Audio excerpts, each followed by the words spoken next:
السلام علیکم ورحمۃ اللہ وبرکاتہ۔ صبح بخیر زندگی۔ آپ سب کو رمضان المبارک کا 16واں روزہ مبارک ہو۔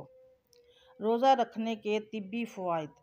رمضان المبارک کو خصوصی عبادات کا مہینہ بھی کہا جاتا ہے کیونکہ اس ماہ مقدس میں مسلمان روزہ رکھتے ہیں، نماز و تراویح کا اہتمام کرتے ہیں، زکوٰۃ دیتے ہیں اور ایک دوسرے کے ساتھ مہربانی سے پیش آتے ہیں۔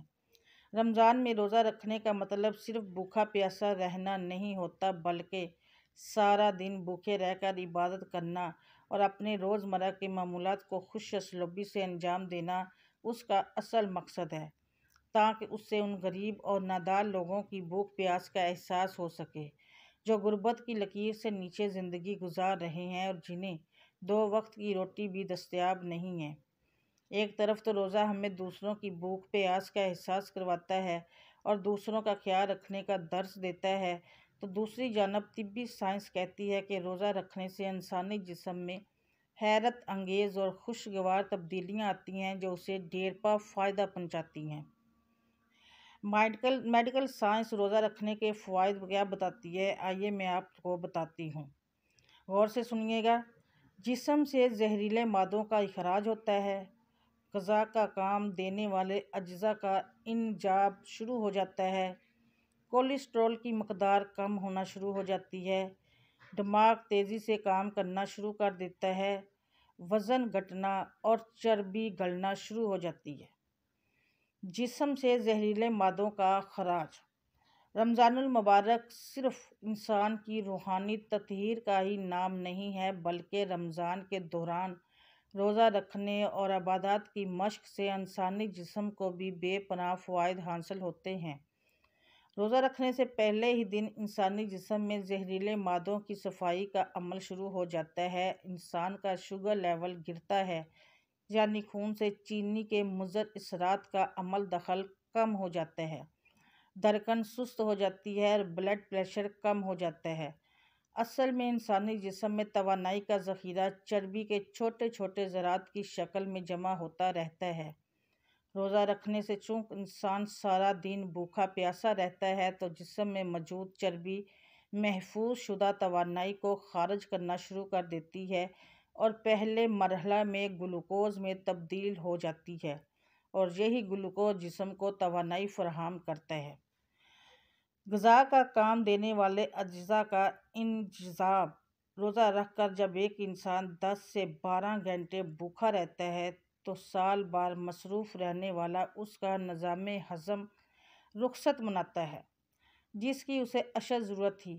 خون میں موجود سفید ذرات کی کارکردگی اور جسم کی قوت مدافعت میں اضافہ شروع ہو جاتا ہے، فاسد مادے خارج ہونے لگتے ہیں، نظام ہضم پہلے سے بہتر انداز میں کام کرنے لگتا ہے اور یوں جسم میں موجود غذا کا کام دینے والے اجزاء کے انجاب کا عمل شروع ہو جاتا ہے اور وہ جسم کو پہلے کے مقابلے میں زیادہ توانائی فراہم کرنے لگتا ہے۔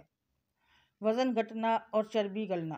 اگر آپ رمضان المبارک کے دوران اپنی کھانا کھانے کی عادت کو معتدل رکھتے ہیں اور بھاری کھانے جیسے پراٹھے، پکوڑے یا اسی قسم کے دیگر کھانے سے گریز کرتے ہیں تو کوئی شک نہیں کہ اس رمضان میں آپ بہت آسانی سے اپنا وزن گھٹانے میں کامیاب ہو سکتی ہیں۔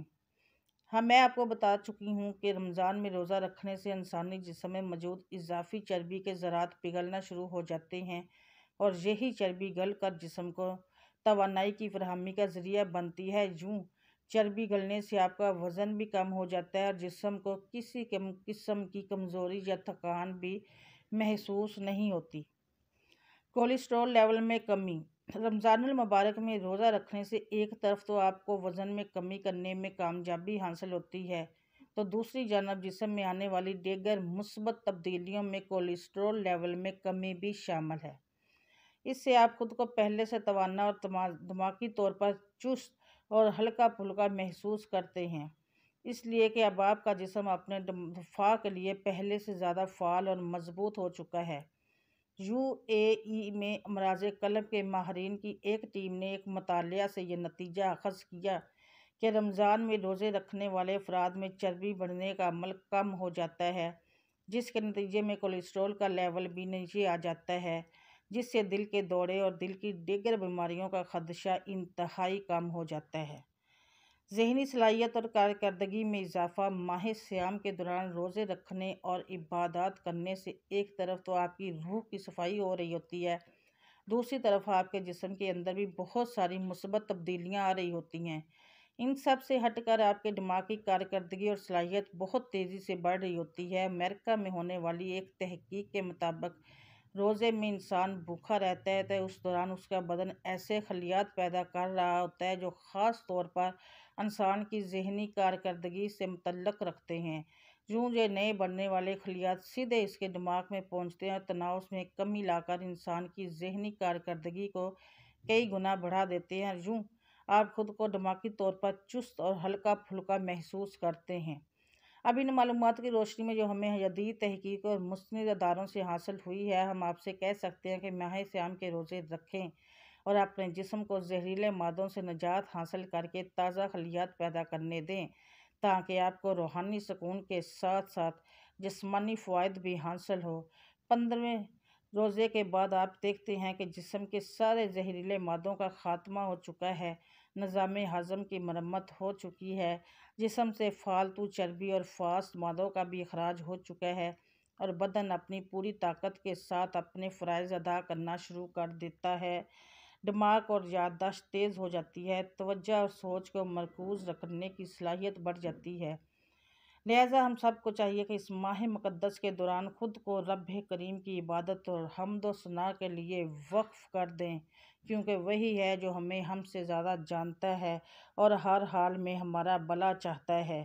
اللہ تعالی ہمیں اس ماہ رمضان میں عبادات کرنے کی توفیق دے اور ہمارے صغیرہ کبیرہ گناہوں کو بخش دے۔ آمین ثم آمین یا رب العالمین۔